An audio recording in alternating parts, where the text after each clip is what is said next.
Hello, everyone, and welcome back to Reach Your Dew Point, the podcast that answers the question, what? And with me today is Jeff Toister. Jeff is Mr. Customer Service, and let me tell you why. At the beginning of his career, Jeff says on his LinkedIn profile, as you know, I love to grab snippets from people's LinkedIn profiles. He says, the first customer I ever served ended in a service failure. Vowing to learn from that experience, I became obsessed with customer service. Now, obsessed is a word that gets tossed around a lot these days. I'm obsessed with this new product from Amazon. No, you're not. But Jeff really is obsessed with customer service to the point where he's written 5 customer service books, including the Service Culture Handbook, which I love. More than 11,000 customer service professionals subscribe to his customer service tip of the week, which is an email newsletter. Over 5 million people have taken one of his video-based training courses on LinkedIn Learning. And his Customer Service Foundations course is, get this, the most watched customer service course on LinkedIn in the entire world. So Jeff kind of sort of knows what he's talking about here, and people trust Jeff to give them good information. So great to have you on, Jeff. Good to see you again. Roy, great to see you. And with that introduction, I feel maybe you set the bar too high.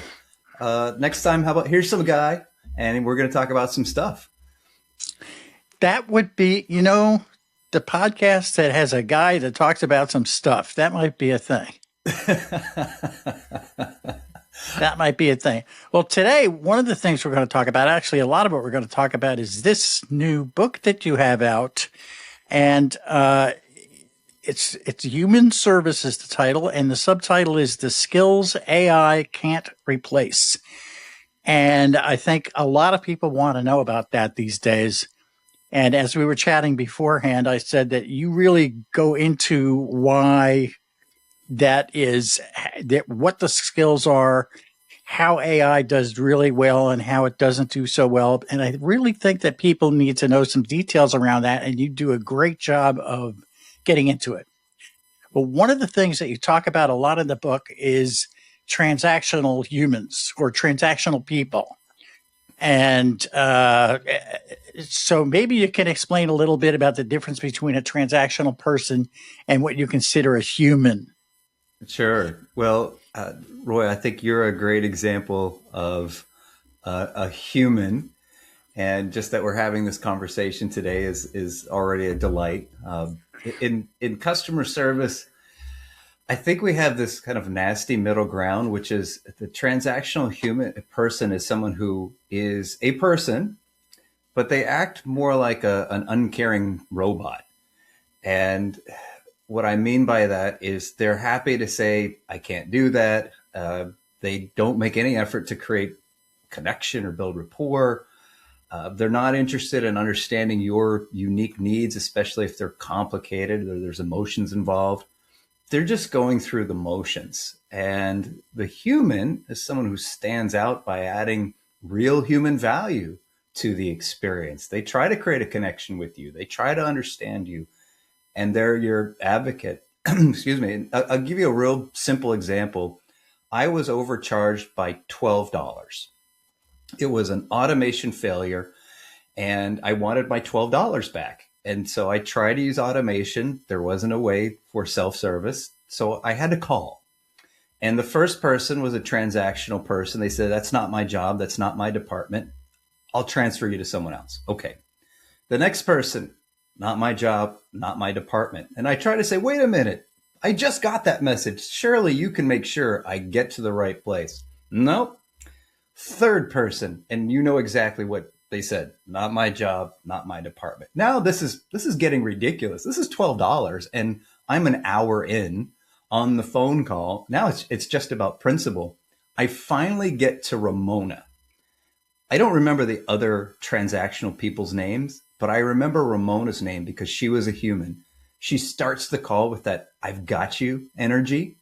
And it wasn't her department, but that didn't matter. Ramona said, I'm going to get to the bottom of this. Give me a moment. I'll put you on hold. I will find out who needs to fix this and I'll come right back. And she did. And to me, that's the difference. Ramona was the human I needed to get me my money back. And those other people were those transactional robot people who just didn't care. Yeah, that's a great example. And after we record, I will sing you a song about Ramona. So it's a wonderful old song from the 1920s called Ramona. It's a great I song. like it. Uh, That's a human bonus right there. that's a human bonus. No charge for that. Should there be a charge? Maybe there'll be a charge.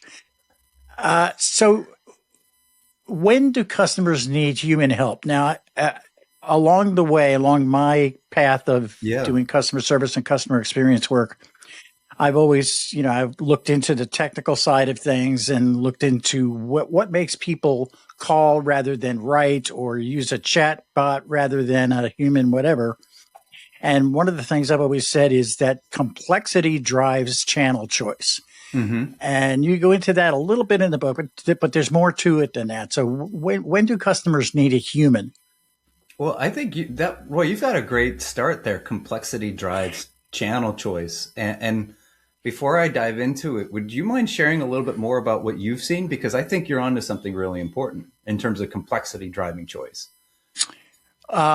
When people need to be able to explain something and get an answer back that's non-standard, they tend to want to call and talk to somebody as opposed to going through a self-service. If it's and as you say, you talk about there being, routine is one of the components of the types of answers that AI can give people, right? So maybe you can embellish that a little bit, but I've always found that kind of this is a non-standard request is when you jump off and try to get to a human. Yeah. So that's a great example of where humans are needed. Just yesterday, I witnessed someone trying to have a conversation with their AI assistant, and they were struggling to verbalize what exactly they wanted. So that complexity where I don't even know how to explain it to you. Humans do way better at that than AI. A couple of other places when automation fails. So there are limits to all automation, and I'm including AI in this bucket of automation, like getting my $12 back. Automation couldn't do it, or I couldn't figure out how to get it to do it. So the human becomes an escalation. I think emotionally charged situations. Someone put this so nicely to me. She said, I don't mind AI telling me it's time for me to schedule a routine checkup with my doctor.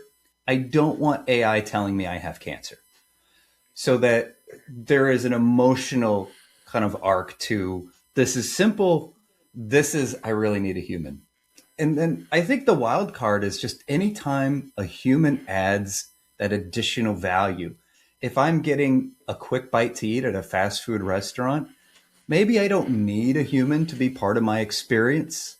But if I'm going out to a nice meal to celebrate a special occasion, boy, a human really does add a lot of value to the way that they provide the experience and explain the menu and kind of time everything just perfectly. I don't want a kiosk for fine dining. So there are those times when just a human connection adds more value over and above the regular experience. And there's another element too, I think, and a recent experience for me illustrated. It's when somebody missed the boat in terms of what is a routine interaction and didn't encode that into their knowledge, into the back end of their AI. I had a fall in an airport recently, and my knees took the brunt of it. And so I wasn't getting around too well. I went to the conference that I was on my way to. I got around there okay. On the way back, my airline had already scheduled me for a wheelchair just in case, because they knew I had taken the fall, and it was great. I was like, thumbs up, way to go, Delta. But what I didn't know, and having never used wheelchair assistance before, I didn't know how to get the wheelchair when I got to the airport. Simple question, right? So I used their chatbot, and it was like, so you need to schedule a wheelchair. It's like, no, I've got the wheelchair scheduled. I just need to know what to do when I get to the airport. How do I get the wheelchair? And so it couldn't answer the question because nobody apparently had put that knowledge in. And you would think, wait a minute, just check in at baggage claim and they'll get you the wheelchair, which was the case. But I needed to connect to somebody to tell me that. So there's that component too, is what doesn't get into the knowledge. AI can only answer the questions it has access to the answers to, right? That's very So, true. Yeah. yeah. But no one would thought that that would be a question that people would have. And I've heard people argue, and I think rightly, that that's just a poor deployment of AI because we weren't following the customer journey. And I think that's fair, that that could have been embedded in the process to make it easier because everybody has that question.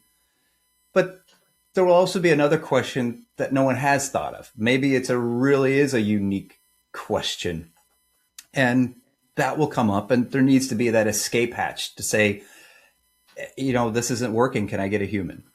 And I think sometimes the systems just act as though, well, no one's ever going to need a human. We'll automate it and it'll be fine. Yeah, I've had that discussion. I had that discussion briefly with the CEO of a contact center as a service company, a large one. And he was more than a little bit riled by the time we got done. And it was a specific case that involved my interactions with an airline. It's always airlines, right, Jeff? It's always airlines. Bring it out. I had gotten to their new facility in Portugal, and there were meetings involved there in Portugal. And there was a flight delay. I got transferred to a different airline. The different airline totally lost my luggage. So now I'm in Portugal with no luggage. Nobody, and I can't get the information. I cannot find out where my luggage is, if it's going to come, when it's going to come, any of that. I can't get it. And they were going on about how great the AI is and stuff. And I was like, wait, there are times when you need to be able to talk to somebody and explain the problem in a little more detail or whatever. And they weren't getting it. So anyway, but and you talk specifically about when AI can best serve customers. And one of the elements that you talk about was something that hadn't occurred to me, and it was customer confidence in AI. Yeah. That's the first thing you say. You mentioned customer confidence. You mentioned the routine nature of the request and some predictable result. But tell me more about the customer confidence AI. Why does that matter? Customers will tend to reject automation out of hand if they don't feel confident using it. And I see this consumer behavior all the time. There's self-service available and the customer says, I don't want this. And so they immediately say, no, I don't want to do this. And I discovered this more than 20 years ago. I used to work in the parking business. And we had a client, it was an airport client, that was installing self-service payment machines. And it was our job to get our customers, the public, to use them. But 20 years ago, people were not used to paying for their parking this way. They were used to driving up to a cashier. And because of this, most airports using the same technology only got about 40% of their customers to use it. They just weren't used to it. It was unusual to them. They didn't feel confident. So our strategy was putting humans in front of the machines in each space in the garage where you would encounter them. And these humans acted as ambassadors simply to invite people to try the machines. And if people were willing to try, to offer some assistance. Hey, would you like me to guide you through it? In 8 months, we were able to get 80% of our customers to use the machine. So double the average. The technology was exactly the same. The only difference was we were addressing that lack of confidence. And eventually you didn't need people standing in front of those machines anymore. There was a critical mass of people who had used it, and now they've been to the airport once or twice. They were okay with it. But it took a little while for that to happen. And you can see that in a lot of places. You're in your grocery store. There are people who refuse to use the self checkout. And sometimes for good reason. And sometimes it's just because they lack confidence. And meanwhile, that power user goes to the grocery store 3 times a week. They're cruising through self checkout. It's twice as fast. They're on their way. They have confidence. So there is that element that companies don't always address.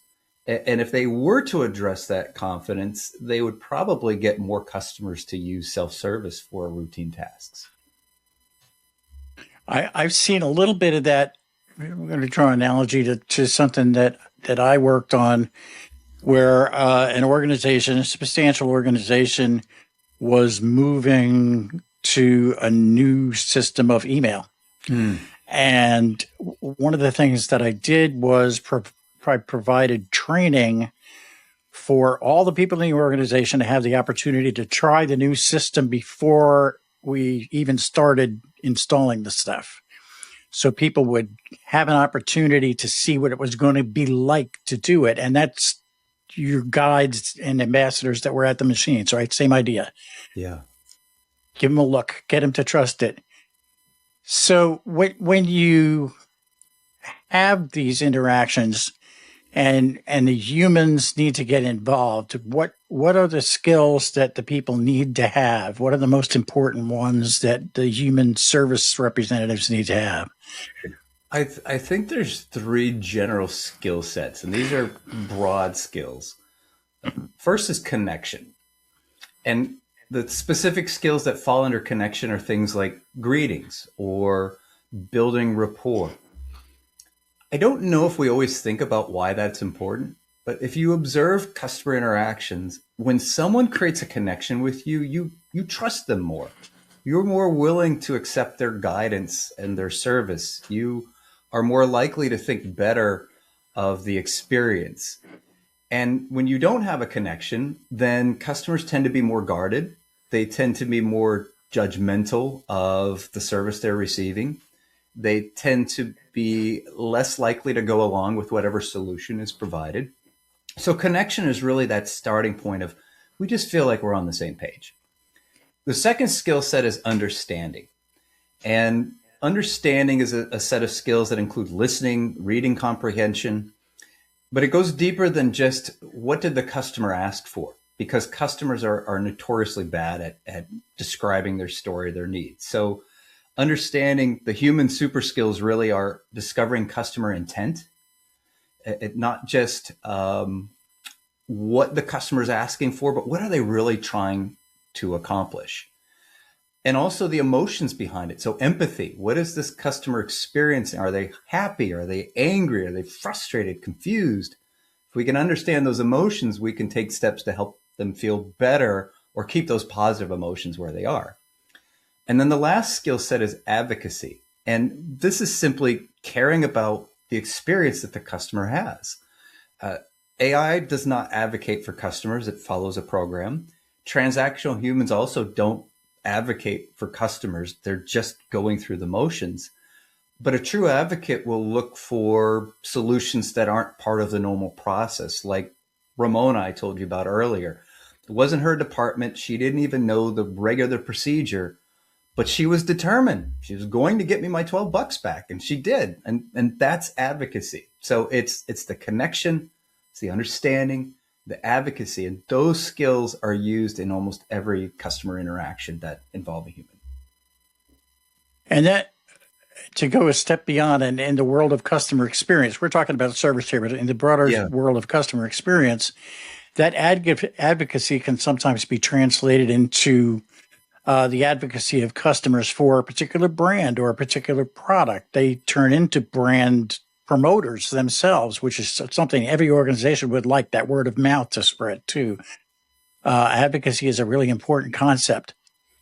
So one of the questions I think people have in the emerging world of AI and how it's ubiquitous now, is how can AI augment human service? And I go back to some presentations and talks that I was giving 5, 6 years ago saying, okay, human plus AI beats AI every time. Mm-hmm. And so how does that human AI augmentation happen, and what works there? So I'm seeing a lot. I think this might be the most promising area of AI. So the simple one would be many companies are struggling simply to hire enough employees to be in all places at all times, or to deal with severe spikes in contact. So having AI as the first point of contact, excuse me, for especially simple transactions, very simple things like password resets. Those happen all the time. You don't even need AI for that in most cases. Just simple automation. But if we're handling those automatically, so they're not going to say a tier one person, then the tier one person has a little more bandwidth to focus on the issues that really need assistance. And so giving people bandwidth is already a win. But in the process of serving customers, I think there's a few places where I'm seeing AI really help humans be even better at being human. So one is knowledge. One of the hardest parts of serving customers is trying to remember policies and product information and procedures. And AI is really good at helping to surface that knowledge, whether it's on demand or now, if I'm working in a contact center, I might have software that's listening in the background. And right when I need help, it's surfacing some information to say, hey, the last time this customer called, it was about this. This might be similar. Or here's the policy you're going to need to answer this question. So that right away can really help people in the flow be better at serving customers. The second place where I see AI helping a lot is automating some of the I think more tedious work that customer service reps have to do. So when I worked in a contact center, especially when I was on the phone, one of the hardest parts was what was called after call work. At the end of the call, I had to type notes. This is what the customer needed, what they said, etc. And because I knew I had to do that, I always listened to the call with kind of half an ear because I was also working on the computer. When AI can take over that and at least draft the after call work, I saw some data that showed talk time, the actual time spent talking to the customer, went down. And that's because customer service reps were doing a better job listening because they didn't have to worry about also typing notes. They knew at the end there'd be a summary and they just go through the summary and say, yeah, that's great. Or let's edit this and then we're good. So that I think is a huge development. There's one more spot that I think is really promising, and that is troubleshooting complex problems. I talked to a technician for my internet service provider, and he said that some of the tools they were using behind the scenes to really diagnose network issues was amazing. They were saving hours of time to get right to the root cause of the problem and allow them to go to the right spot faster. And I think those diagnostic tools are probably going to be really important. I will say as a caveat to that, the same company has this really draconian policy where if you call in and say my internet's down, they won't believe you until 4 more customers from your neighborhood make the same phone call. So on one hand, we've got these great AI diagnostic tools, and on the other hand, we've got these really bad policies that say, get 4 of your neighbors to call, and then we'll think about it. Wow. That's, we used to have a rule in an organization where I was running tech support where it would be considered an enterprise level incident if 3 people called. So I get that. That told us that there was at least a large segment of people that were not getting this service or network connectivity or application or whatever it happened to be. But getting four people from the same neighborhood to say the internet's down is pretty nasty. That's some scary stuff. But the AI now also has the ability to detect a surge in contacts across multiple channels to say, hey, there's a spike here. And we could get notices in real time, whether it's the internet down or 10% of our volume today is a specific product about this new software release or whatever it is. We can solve issues faster with these types of alerts that AI makes possible. So I'm definitely excited about a lot of these facets of AI and how they help humans be more human in the moment. And sometimes just getting some information is very helpful. For like the power company that we have here, uh, it has an automated system where if the power goes out, obviously I'm going to know my power's out, right? Lights go. Boop. I kind of know that. So it doesn't need to tell me that, but it does tell me. I got a text on my phone that says, we're aware of the situation. There are currently 2,000 customers in your immediate area that are without power. We expect to have it resolved by X time. Yeah. That is amazingly useful information. And sometimes that's all I need to feel better as a customer, right? I just need to know that I'm not alone. I need to know that they're aware of it, and I need to know that it's going to get fixed. Absolutely. And until those messages started happening, you would probably try to log into your account or email, text, call something and flood that company with the other 2,000 customers saying, what's going on? Now they're able to proactively say, we've got you. Here's what's happening. And you don't need to make that phone call anymore. Exactly. Yeah. So there's one little snippet. You've got a mnemonic in the book, Jeff, called the Laura technique. And can AI replicate it? It's listen, acknowledge, understand, relate, and act. I love that, by the way. That's just what needs to happen, in my opinion. But can AI replicate it? And why or why not, do you think? I think AI can use some of the skills and techniques. So I fresh memory, I think I mentioned this earlier, just listening to somebody have a conversation with her AI assistant about a technical issue that she was very worried about. And the specific language that the AI assistant really did a wonderful job on the surface of conveying a kind of basic level of empathy and saying, I've got you, and I'm here for you if you want to come back and chat about this. So I was very impressed by that. But empathy ultimately comes from having a shared or relatable experience.